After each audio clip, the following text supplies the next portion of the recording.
Welcome,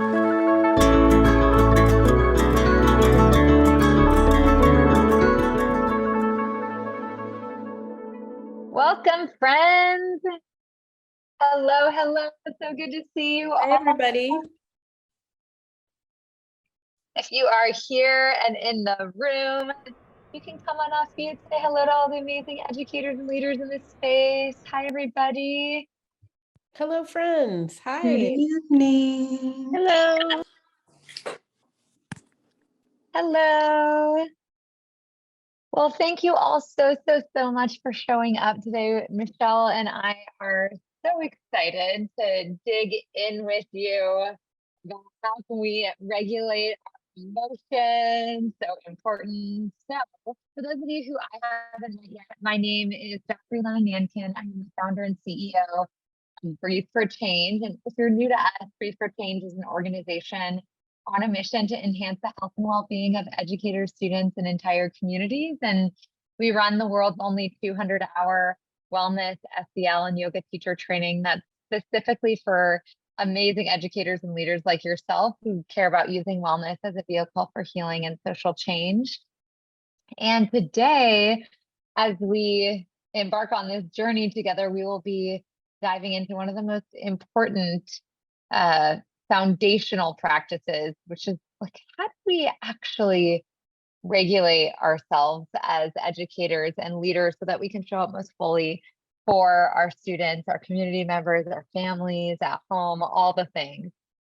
So before we dive in, I would love for us to just settle in together. So I invite you to find a comfortable seat. You can ground down through your sits bones. Maybe do some shoulder rolls to get any tension out.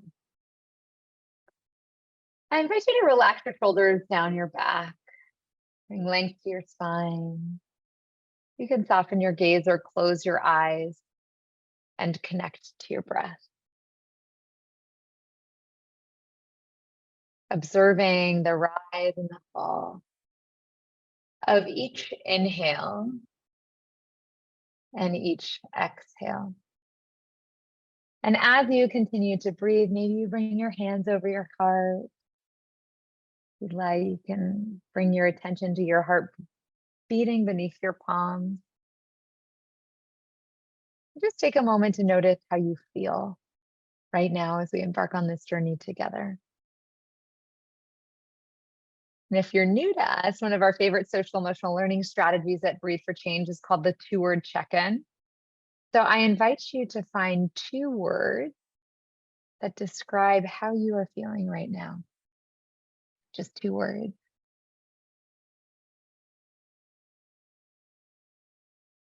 Whenever you've got those 2 words, if your eyes are closed, you can gently open them, come back into the space. And I would love for y'all to put the 2 words in the chat so we know what's happening in the room. And all is well done, satisfied, accomplished, eager, loving, sleepy, open, curious, open, calm, quiet, tired, calm, tired, confused, content, relieved, worn, sleepy, calm, all the things.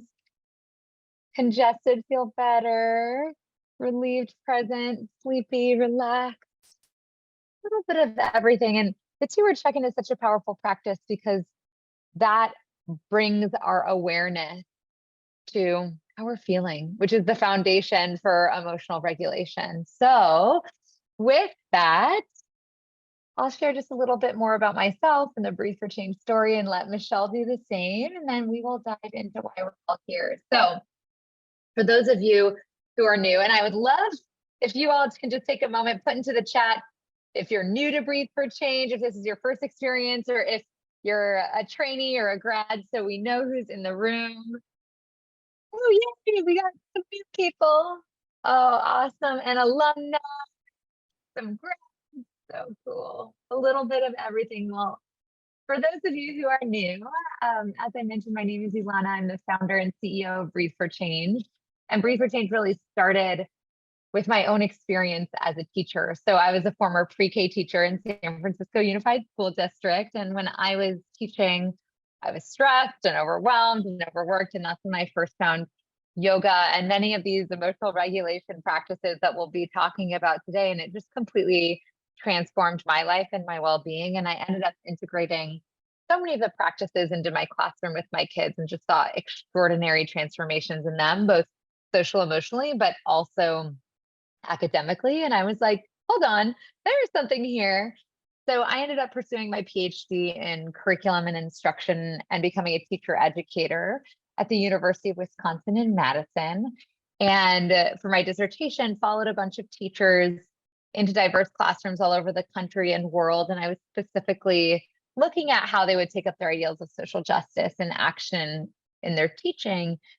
And what I ended up finding was that across the board, these educators who were so passionate about teaching found themselves so stressed and overwhelmed and burnt out. And this was pre-pandemic. So let's be honest, we all know the climate has gotten so much more challenging in the last couple of years.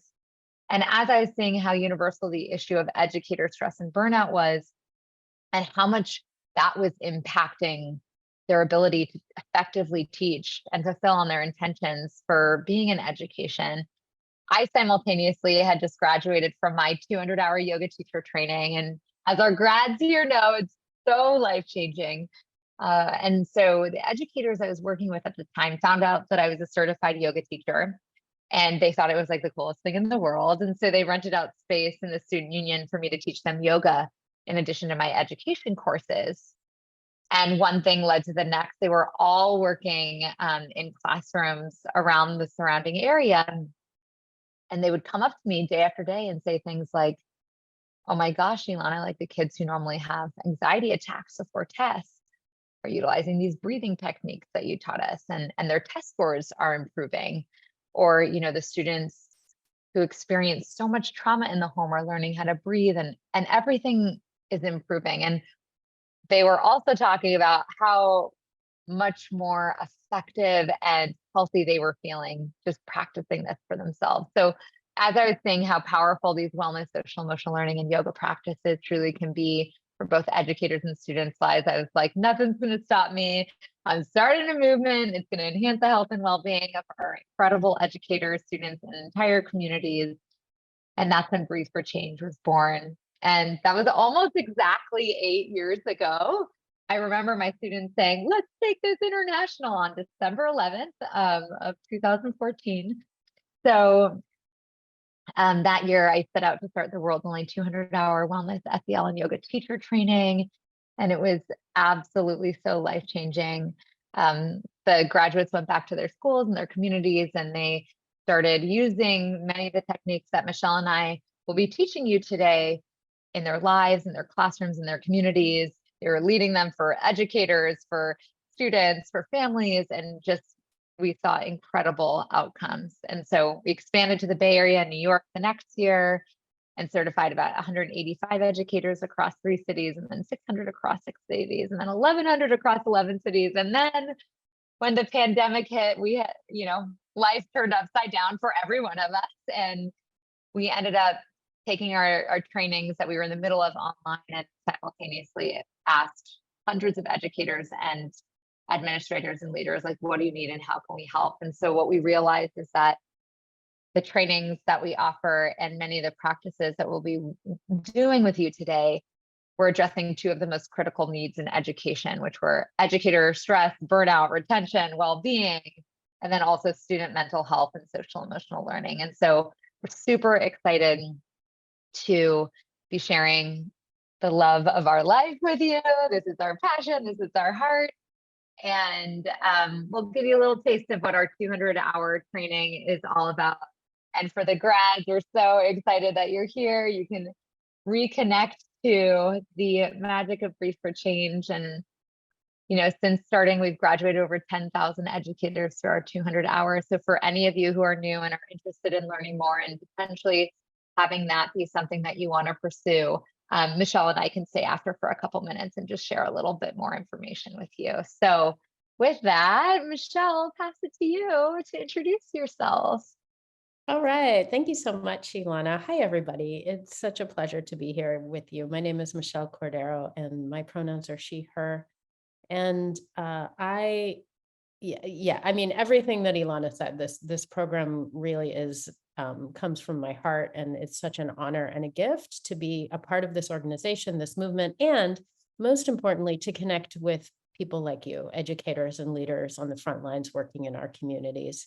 I am a lifelong committed yoga instructor. I've been teaching for over 2 decades, and Breathe for Change found me, and I have taught in every different scenario that you can imagine, from classroom to yoga studio to internationally to outdoors to in corporations, big, huge groups, tiny groups, private sessions, all of the things. And this practice, it is so much more than just a physical practice, which I'm really happy that all of you are here for this particular topic, regulating our emotions.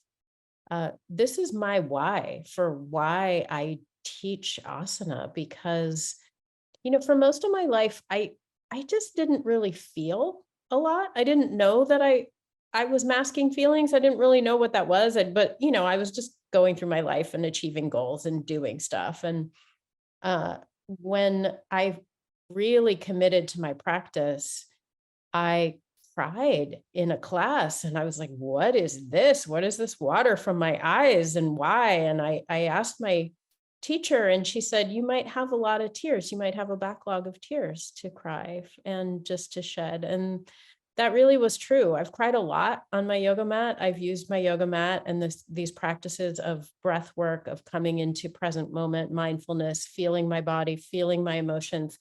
I have done so much transformative self work on my mat.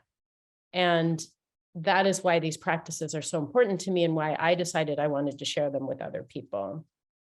And as a practice of liberation, which is what this practice really is, I believe that it is so important, especially right now when we're living in a time, having just, gone through a global pandemic, and at this time in this country where we are all so divided.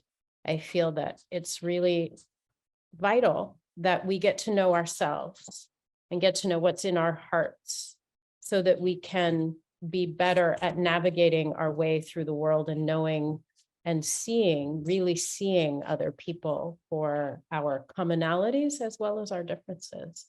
And so that's just a little bit about me and where I'm coming from when I'm approaching this particular topic of regulating our emotions. So with that, let's get started. Ilana, what do you say?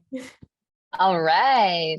So, my friends, we are so excited to dive into the topic of how do we regulate our emotions using some amazing tools, as educators and leaders. So, the first outcome of our time together is that we hope that you walk away feeling like you've enhanced your own physical, mental, and social emotional well-being, as well as reducing stress through the wide range of mindfulness and wellness practices that we'll be teaching you. And that's because your well-being matters so much and is the foundation for everything that we do. So additionally, Michelle, you will learn to embody and facilitate foundational mindfulness and social emotional learning practices that will then support your students' well-being and mental health. So everything that we'll be teaching you is for you, and you can take it into your classrooms as well. And then last but not least, we hope that you feel a sense of connection to this amazing Breathe for Change community. Community is at the heart of everything that we do at Breathe for Change, as our graduates know. And so we hope that you just feel inspired by this community who's, really excited to use wellness as a vehicle for healing and social change. So it is time to take care of you. And I just want to start by talking about why at Breathe for Change, we tag on the S to SEL. So SEL is social emotional learning. At Breathe for Change, our approach to SEL is we tag on that F. And that's because we believe, it's spelled self, obviously, we believe it's so critically important for us as educators and leaders to be embodying these social emotional skills and competencies and practices that we hope to teach our kids, which is why this webinar is about us regulating our emotions, right? Because if we are using these tools to help us manage ourselves in challenging times, then we're going to be way more equipped to be able to teach these skills to our students. So as you can see in our wheel of well-being to the left, that inner circle is about us and our mental well-being, our physical well-being, and our social emotional well-being. And you can see if we have that as a foundation as we move out into our relationships as well as into our community, looking at collective well-being, that center is our foundation. And so everything that we'll be teaching you today is grounded and aligned to our CASEL competencies. Many of you might be familiar with these. These are the social emotional competencies that are, for the most part, nationally recognized as the 5 competencies that we want to teach in our classrooms and schools. And so it starts with self-awareness. So self-awareness is always our foundation. So when we are able to cultivate a mindful awareness of our present moment experience, whether that's our breath or our body or our emotions or our thoughts, we actually enhance our ability to manage our emotions and our bodies, right? To build or expand our perspectives and to build trusting relationships and ultimately to make more responsible decisions. And so specifically, according to CASEL, self-management through an equity lens refers to our ability to manage our emotions, thoughts, and behaviors effectively in different situations, as well as our ability to achieve goals and aspirations. So this might look like managing our emotions effectively, like using actual stress management strategies, which we'll be talking about today, exhibiting self-discipline and self-motivation, setting personal and collective goals, using planning and organizational skills, showing the courage to take initiative, and demonstrating personal and collective agency. And so you can think about the word emotion. It's kind of cool when you break it up. It's energy, the E in motion.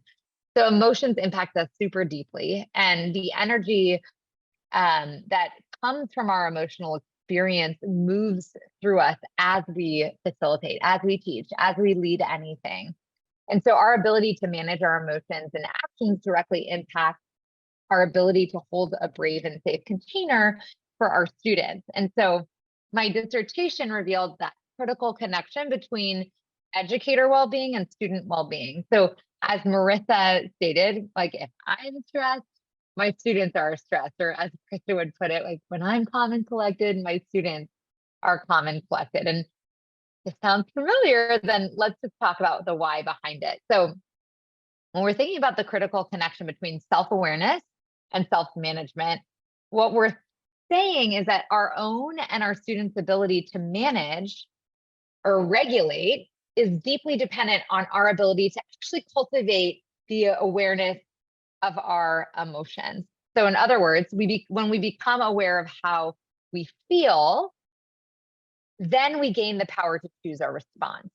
So Holocaust survivor Viktor Frankel couldn't have put it more clearly. He said, between stimulus and response, there is that space. And in that space is our power to choose our response. And in our response lies our growth and our freedom. I just love it. So it's in that moment of awareness, like when we realize, wow, I'm just feeling so sad right now, or I'm just feeling absolutely furious right now. It's in that moment of pause that we're gifted the opportunity to make a mindful choice in how we respond. So we get to choose, do I want to maintain the way I'm feeling? Maybe I'm not good. I'm content. Let's just keep on going. Or do I want to amplify the way I'm feeling? Let's say I'm feeling super joyful or invigorated or inspired. Then let's bring in some more of that. Maybe I'm feeling super calm and I haven't felt that way in a long time. Let's amplify that. Or in the cases where we're experiencing lots of challenges, and the question might be, do I want to actually change the way I'm feeling? Which I find often happens when I get activated or triggered, or when something happens in the teaching space or in my life that just does me over. I need to change what's happening inside right now. So the beauty of the practices that we're about to walk you through is that they can be used both responsively and proactively. So what I mean by responsively is that you can actually or use these practices to respond to heightened moments of stress. Does that make sense? So like something happens in the classroom, people are upset, there's a tragedy, they're frustrated, they're stressed, you're about to take a test, you could feel that energy happening. And you're like, okay, something is needed. So that's the responsive approach. You can use these practices for that. And proactive approach means that, let's say you wake up every single day, you're actually using these practices to take care of yourself, right? You start your day with 3 collective breaths, you do a mindful movement practice, you integrate this into settle-ins of like the class that you're teaching during or transitions. So this would be the proactive approach where you're integrating it into your daily routine or into your teaching in a way that provides a consistent a consistency in the practice itself. So you'll use all the practices that we're teaching. We recommend in both contexts. So Michelle, will you talk about how we connect to our emotions? And specifically, we'll talk about how we do it from the place of the chair. Yeah. So one of the best ways to connect to your emotions, as I mentioned, is through these mindfulness-based practices and through movement. Because movement and the combination of, once you find your seat in the chair, coming to feel your breath, connecting to the breath. The breath is always there for us. And really the breath is the doorway. If you consider, a fear response that is similar to surprise, the difference between fear and surprise is the breath, right? So if you think, and then there's no breath, that's fear. And if there's and continuous breathing, it's surprise. So our breath is very intimately linked to emotions. You can pay attention when you are angry, what's happening to your breath. And then another doorway is to move your body, right? To begin to just allow your body to take over so that your mind takes a back seat and you're in your physical body. And then from there to notice how you feel. So for those of us who have a challenge with feelings for one reason or another, this is a really wonderful 4-step process to getting really familiar with your emotions and how you are feeling. And the beauty is that once we're aware of our emotions, again, remember that first castle competency of self-awareness, then from that place of awareness, we can draw on these practices to regulate ourselves. So now we're going to walk you through some of our favorite practices to help regulate ourselves in challenging times and stressful periods in your day-to-day life. And so we'll start with practices that connect us to our breath. So our 2 favorite practices are 3 collective breath and belly breathing. So we'll start with 3 collective breaths. So Michelle, will you guide us through this practice? Absolutely. All right, friends. So you can just stay as you are if you're feeling comfortable. And I invite you to bring your hands to your heart if that feels good to you. And take a deep breath in together. Exhale everything out. And again, inhale. And slowly exhale. And one final time, inhale again.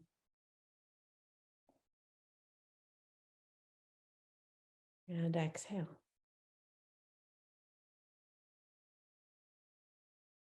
Now notice how you feel. And maybe you have one word that comes to mind. And if you're feeling willing to play, please put that one word in the chat. I'd love to know how you're feeling after 3 collective breaths.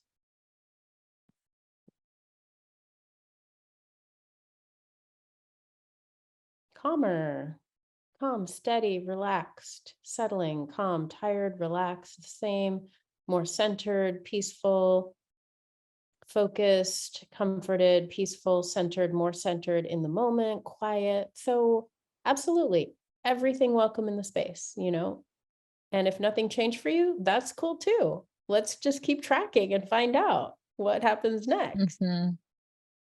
And so I would love for you all to think about, given that this is about emotional regulation, when might be a healthy or a good time for you to draw on this practice in your life, in your teaching? You think about your day-to-day life. When might it be useful to do those 3 collective breaths? So you could put that into the chat so we can expand our teaching toolkit and our life toolkit and see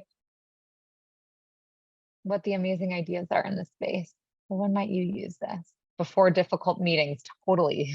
Taking those breaths, you need them. Beginning of the day to address my busy mind during stressful classes, after meetings or recess, or facilitating a presentation. Once triggered, before responding, that space between is when the 3 collective breaths are perfect. Transitions, mornings and before bed. When feeling overwhelmed, right, that would be the responsive approach. Versus morning before your children walk in the door, that would be a proactive approach, right? You're integrating it into your consistent routine.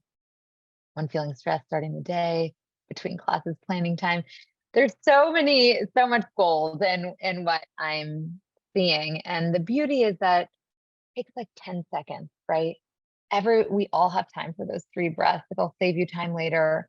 It'll reduce your overall, it'll take you from a place of, if you're in an activated, stressful place, you're likely in that sympathetic state. Your nervous system is like fight, flight, freeze, fawn, and then when we do these collective breathings, we can bring ourselves back to a parasympathetic state, that rest or digest. And explaining that science to older students and adults can be really helpful to them understanding and recognizing the benefits for themselves.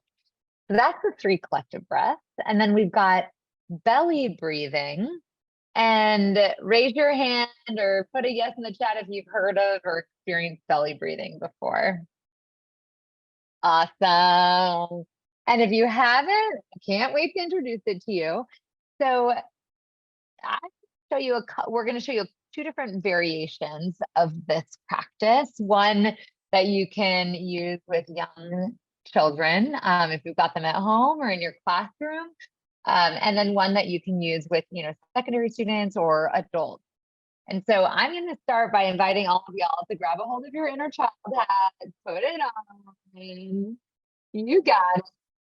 And then if you are not a young child, if you have nothing to do with young children in your life right now, just play, right? Let this be playful and super fun. So I invite you all to come on off mute for a moment.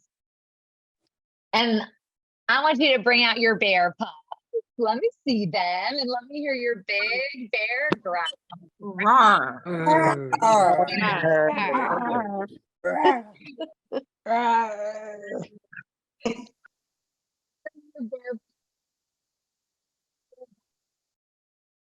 Fill your big bear belly with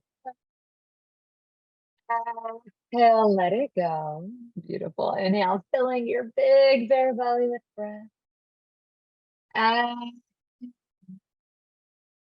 Biggest bear belly breath of the day.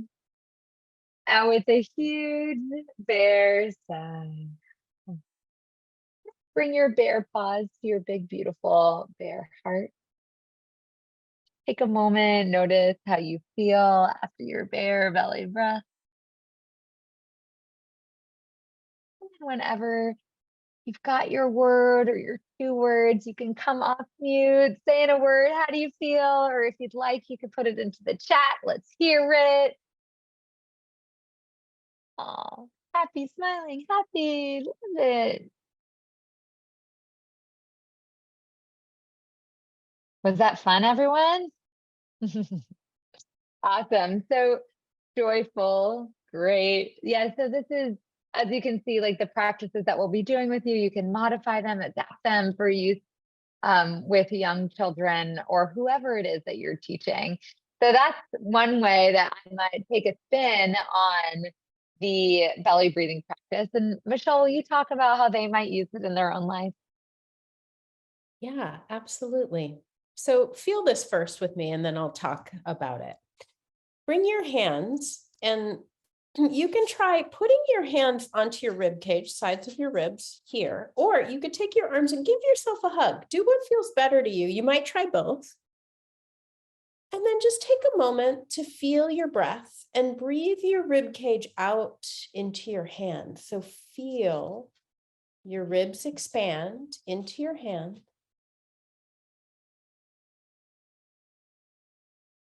Can you push your rib cage out into the hand, feeling that expansion? Allowing the rib cage to deflate and then inflate it again.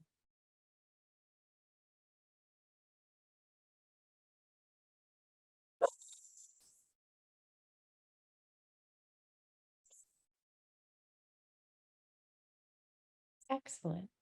All right. So what you've just done in moving your rib cage deliberately is started to move your diaphragm. And this is called diaphragmatic breathing. Diaphragmatic breathing automatically connects us into the parasympathetic nervous system.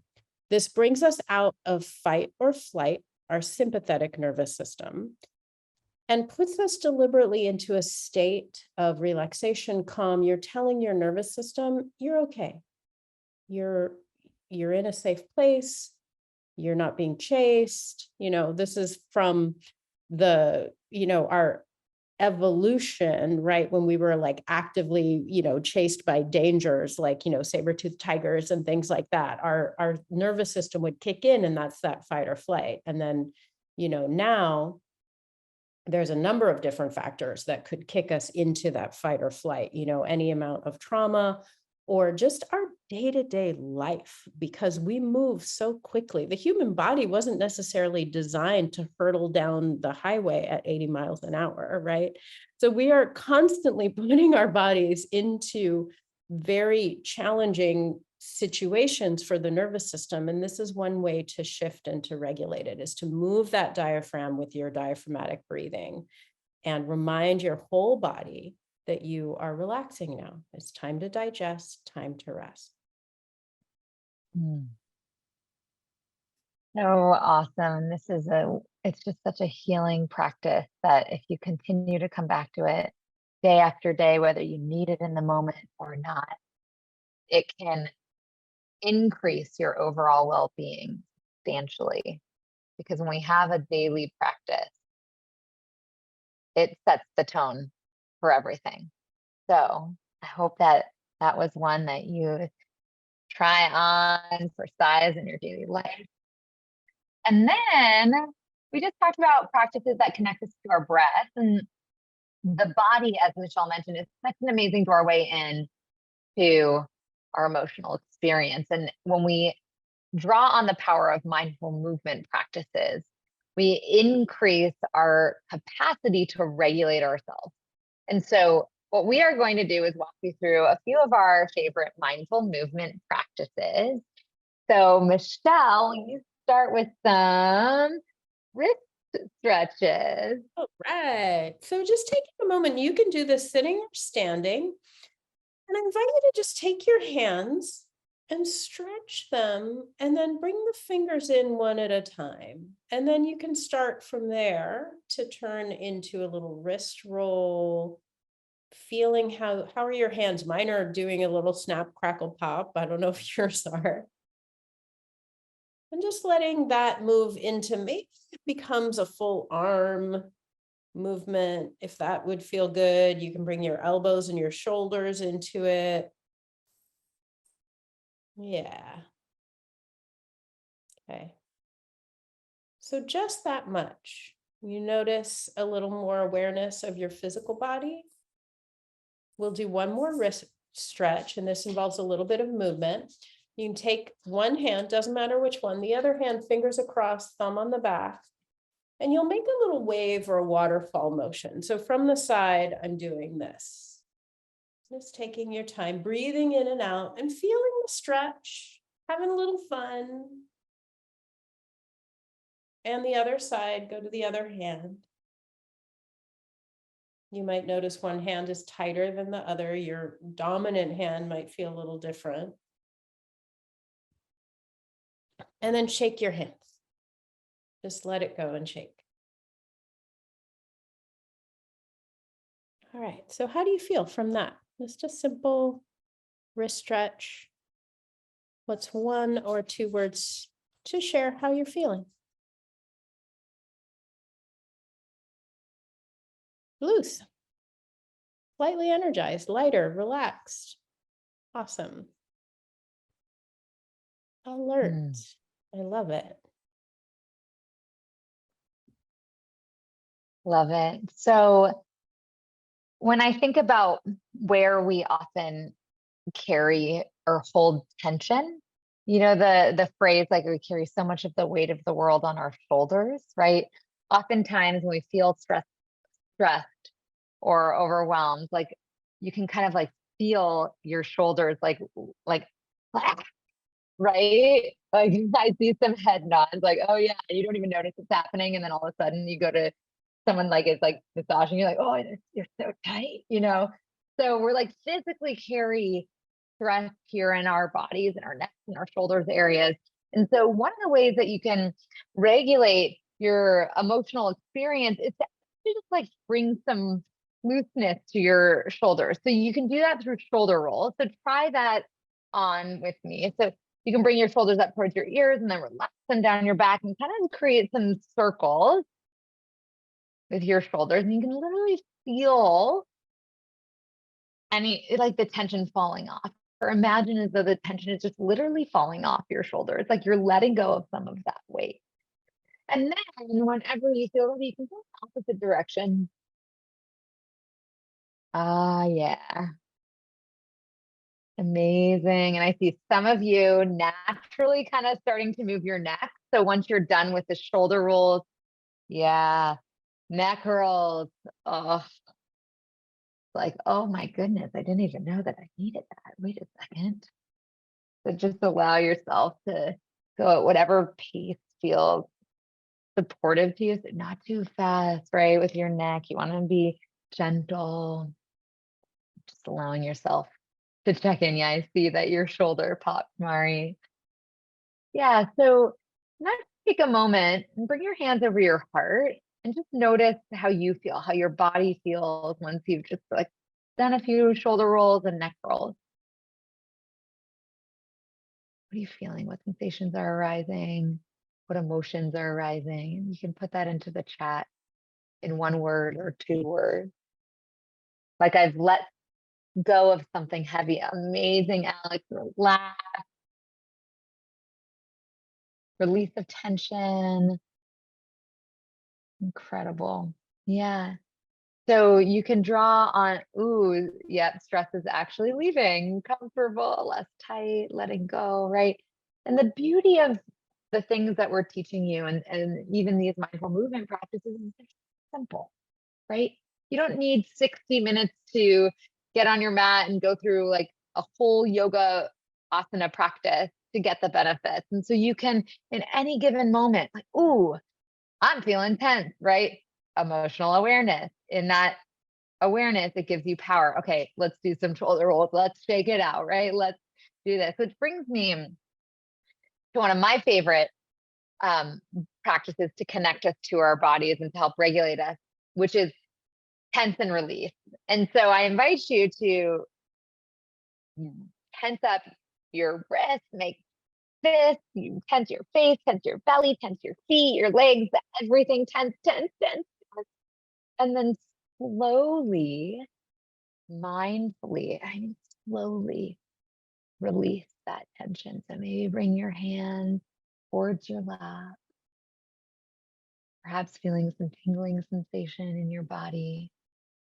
And whenever you find that sense of stillness, I invite you to just check in and notice how that impacted you. What's present for you now after that tension release?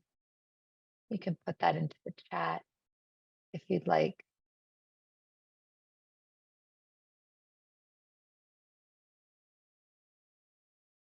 More present. Ah, feel change in the heartbeat, melting sensation. So cool. Love it. Yeah, it can be pretty powerful. And so I like the tense and release when I'm actually like, if I'm feeling that, like, ooh, I'm angry, I'm frustrated, I'm upset, I'm overwhelmed, like in that moment, you can literally physiologically release that tension, and then it opens up more space inside you. Feeling how stressed I am. Yeah. Reminds me that I'm more stressed than not. Yet tensing and then release did let go of all of it that it created.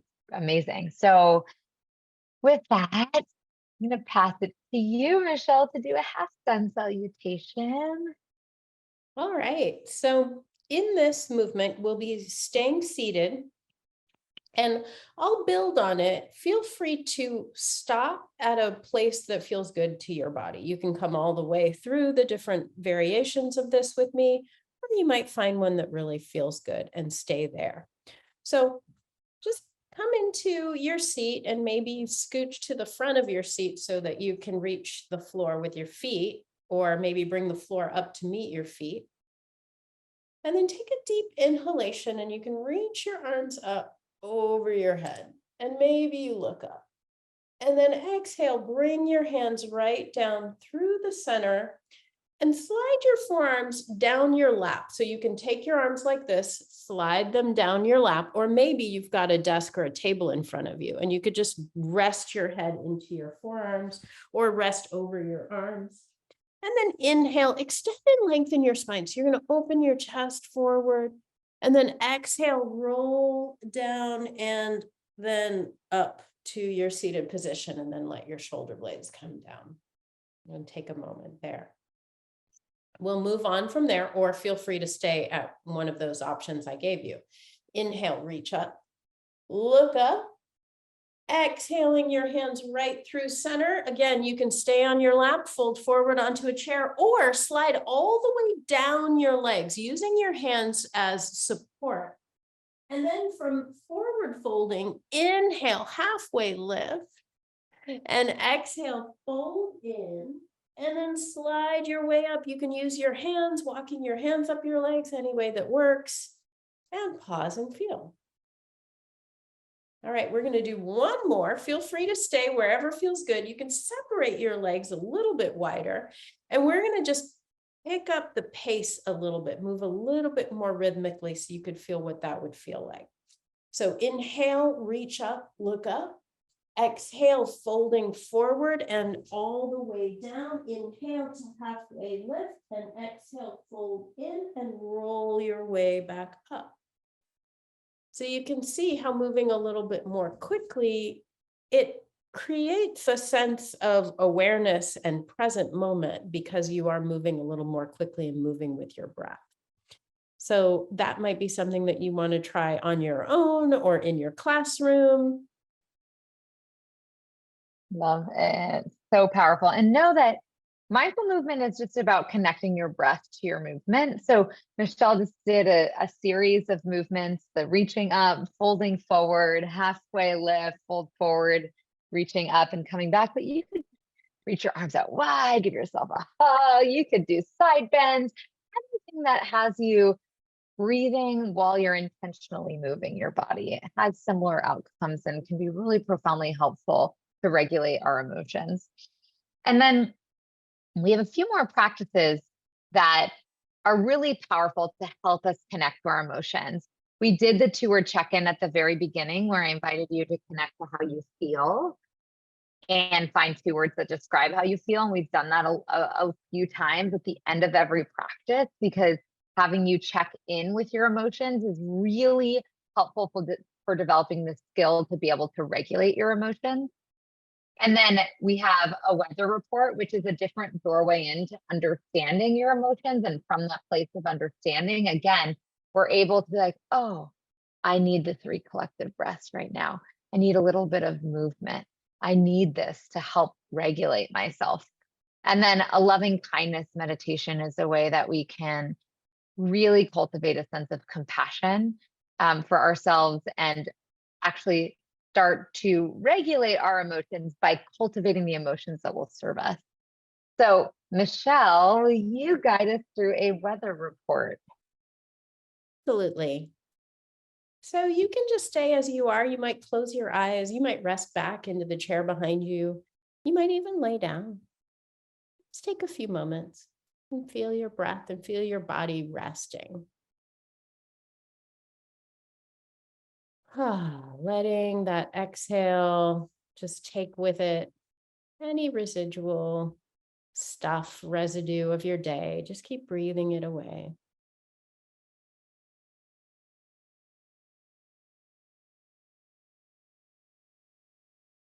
And now feel how you are in this moment.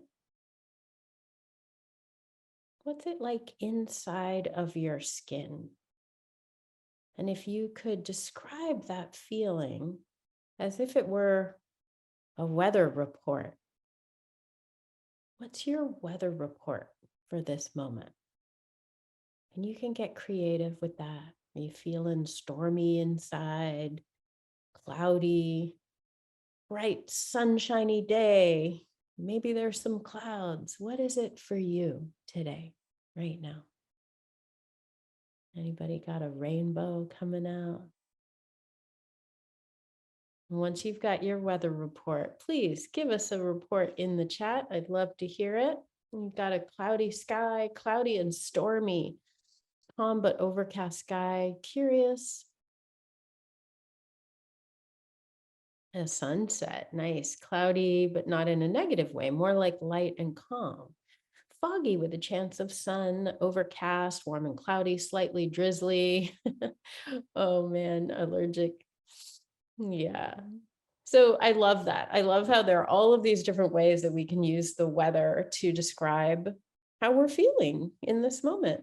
And that can be another doorway. I talked about the breath and movement being doorways. Using this metaphor to describe feelings can really help some folks, and especially kids. They can have a lot of fun with describing how they're feeling instead of going right to those feelings, sharing them as the weather can give them a sense of ownership. It's so powerful. So I invite you to join me in one of my favorite practices called the loving kindness meditation. So find whatever comfortable seat you can get into in this moment. And I personally love to bring my hands to my heart when I'm practicing loving kindness, because it just like lives right there in the heart. But you can place your hands wherever you feel called to in this moment. And then connect to your breath, observing the rise and the fall of each inhale and each exhale. And as you continue to breathe, I invite you to bring to mind you. See your face in your mind's eyes if you're looking in the mirror at a dear friend. I invite you to send yourself this blessing or message of loving kindness. May you be happy. May you be healthy. May you be safe. May you be free. Talking to you. Take a deep breath in. Deep breath out. And now bring to mind someone in your life that you just love and adore. Someone who is there for you through thick and thin, who makes you smile. Just see them in your mind's eye, feel them in your heart. And I invite you to send this person your blessing of loving kindness. May you be happy. May you be healthy. May you be safe. May you be free. Take a deep breath in. Deep breath out. And now bring to mind someone in your life who might be suffering right now or could use that extra dose of loving kindness. To see them in your mind's eye and feel them in your heart. And I invite you to send this person your blessing or message of loving kindness. May you be happy. May you be healthy. May you be safe. May you be free. Take a deep breath in. Deep breath out. And now bring to mind the community that you love so dearly. Maybe it's your students in the classroom, or your extended family, or your school community, or another community that you're a part of.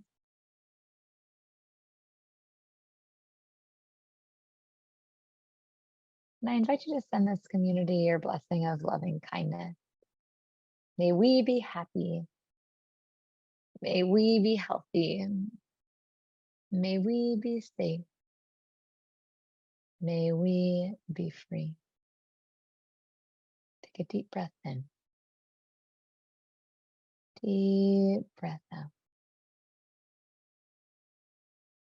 Now extending your attention, your awareness to all beings everywhere. So feeling the whole world in your heart right now. Taking this moment to send your loving kindness to everyone everywhere. May we all be happy. May we all be healthy. May we all be safe. May we all be free. Take 3 collective breaths of compassion. Inhale. Give your love out on the exhale. Again, breathing love into your heart. Exhale, give it on out. Inhaling, filling yourself up. And on the exhale, let something go. I'm just taking a moment to check in. Notice what's opened up for you. It's present for you right here, right now.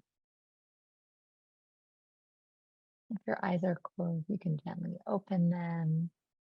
You can share how you're feeling in the chat if you would like. This is such a powerful practice that you can use to regulate yourself in challenging times, right? It allows us to cultivate a sense of compassion for ourselves, compassion for others, compassion for our world. I see refreshed, gratitude, content, feeling very calm and grateful, compassion, so beautiful. So you may have noticed I use many affirmations, right? May you be happy. May you be healthy. May you be safe. May you be free. You can use whatever affirmations you want. You can use one affirmation. Maybe in a moment you might need love. May you experience love. May you be loved. May you be joyful. May you have, may you be peaceful. Like whatever it is that you may need or you want to cultivate in yourself and others, you can bring that into that meditation. And it's an amazing way to shift our mindset, shift our emotional experience, and to fill ourselves back up, as you can see from what you all experienced through this amazing practice. So yes, it's an amazing community builder. Thank you for saying that, Denise. It is incredible and can really help with conflict resolution too. So one thing I just want to name is that when we're thinking about regulating our emotions as educators and leaders, like sometimes we do things that we don't feel good about later on, right? So when challenges present themselves, especially when we get triggered or activated, we may not be able to respond, quote unquote, with the right answer. But what we can do is narrate what we are sitting with and what tools we are drawing on and why. So for example, if you're in the classroom or at home and you're like, I'm feeling really upset right now and would just love to take 3 collective breaths, or like, I don't feel entirely clear on how to respond in the moment, but I'd love to just take a few breaths or take a few moments to move our bodies. So integrating these mindful meta moments into our teaching and into our lives can help us go beyond our initial impulse and find a wiser way to respond in the moment. And meta moments create this little space for us to be like, am I hearing this correctly? Or maybe you might say, I just need to pause and take a deep breath right now so I don't blow my top or break down sobbing or yapping away, I'll probably regret. So this helps us go beyond our first impulse and find that wiser response. So my hope for you is that with all the practices that we have been teaching you today, you can take them into your life, take them into your teaching, integrate them into a daily practice. So as a reminder, we did the practices that connect us to our breath. So 3 collective breaths and the different variations of belly breathing. We did practices that connect us to our body. So a wide range of mindful movement practices, from the wrist stretches to the shoulder rolls, to the neck rolls, to the half sun salutations.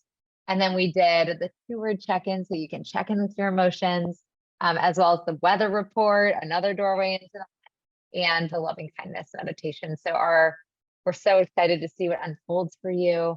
And as we mentioned at the beginning, like all of what we taught you today is just a tiny, tiny taste of what we do at Breathe for Change in our 200-hour wellness, SEL, and yoga teacher training. So if any of you, I know we had many grads in the space who went through the 200 hours. We also have many of you who are new to Breathe for Change. So if you want to stay for just a couple of minutes, Michelle and I will just share a little bit more about our 200-hour for those of you who are interested. And if you're a grad, or if you aren't necessarily interested, then thank you so much for coming. We appreciate you and can't wait to see what unfolds as a result of you using these practices.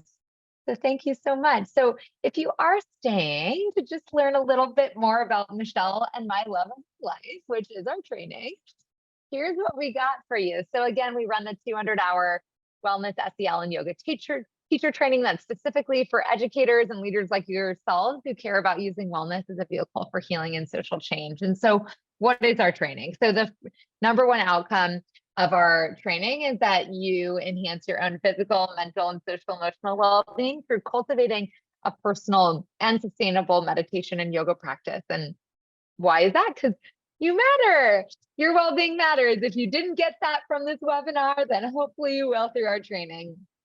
And so the second outcome, I'll pass to you, Michelle. The second outcome, you will be able to teach inclusive and accessible yoga classes and meditation practices for both adults and young people in person and digitally. That's right. And then the third outcome is that you'll also graduate with the tools to effectively facilitate social emotional learning and wellness experiences for both adults and young people in your school, district, or organization. So you become a leader of this work in whatever community you're in. And then last but not least, Michelle, you get to join our amazing community of passionate educators and leaders who are committed to using wellness as a vehicle for healing and social change.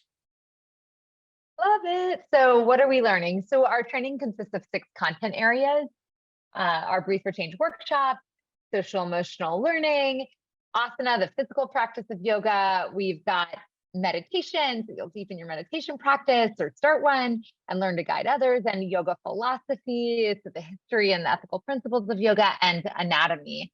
And then our training is grounded in our transformational curricular progression. So we begin with a focus on what we call transformation of self, which is all about you cultivating and enhancing your own well-being. And then from there, we move into transformation of relationships, where we explore how do we show up fully and enhance well-being in our relationship. And then we move into the transformation of community, which is why so many people come to Breathe for Change in the first place, where we explore how do we utilize wellness, SEL, and yoga as vehicles for healing and social change in our communities. And then we end our training with integration and renewal, where we get to reflect on the transformations that have unfolded and really prepare ourselves to step into our leadership in our communities at the highest capacity. And so, as I mentioned, every aspect of our curriculum is intentionally designed to support us in using wellness as a vehicle for healing and social change. So our training consists of, or through our training, you get 2 certifications. You get the 200-hour yoga teacher certification, which is the international gold standard yoga teacher certification that enables you to register through the Yoga Alliance, which is the umbrella organization that certifies yoga teachers around the world. And what sets us apart from any other yoga training in the world is that you also get your social emotional learning facilitator certification, which qualifies you to be a leader of SEL and wellness and mindfulness in your schools, districts, and organizations. And then if you're someone who needs graduate level PD credits, we also partner with universities to get you those credits. And so our training is the combo of the most interactive live sessions on Zoom that you have ever experienced. So inspiring, so community-based. You'll make the best of friends, and on-demand content that you'll complete, like little videos and reflections and integration activities between the live sessions. And then you'll also get access to our membership when you register, which is you have access to daily live yoga and meditation classes led by Michelle, myself, our other trainers, also wellness and SEL and daily practices, and our wellness and SEL platform that you'll get access to. So it's amazing. Your training will start the second you sign up, because you'll get access to all these incredible resources. And so we have a couple of upcoming cohorts, and one is right around the corner in January. So the January and April cohort are our school year model. So those are the live sessions, as you can see, are about once a month over the course of 6 months. And the live sessions are on the weekend, Saturday and Sunday, from 9 to 3 Pacific, 10 to 4 Mountain, 11 to 5 Central, and 12 to 6 Eastern. And then so that's the school year model. So it's every month. And then if you want to do a summer immersion model, those live sessions are either Monday and Tuesday or Wednesday and Thursday. So we have a Monday, Tuesday cohort and a Wednesday, Thursday cohort. And it's over the summer, when if you're someone who has a summer off, perfect time to do it. So it's the exact same training and structure. It's just squished. So the live sessions are once a week instead of once a month, because we do it around educator schedules. So one of the things that we care deeply about as an organization is to ensure that our training is accessible and affordable to every single educator. So we work with each and every one of you to figure out how to make sure that our training is accessible.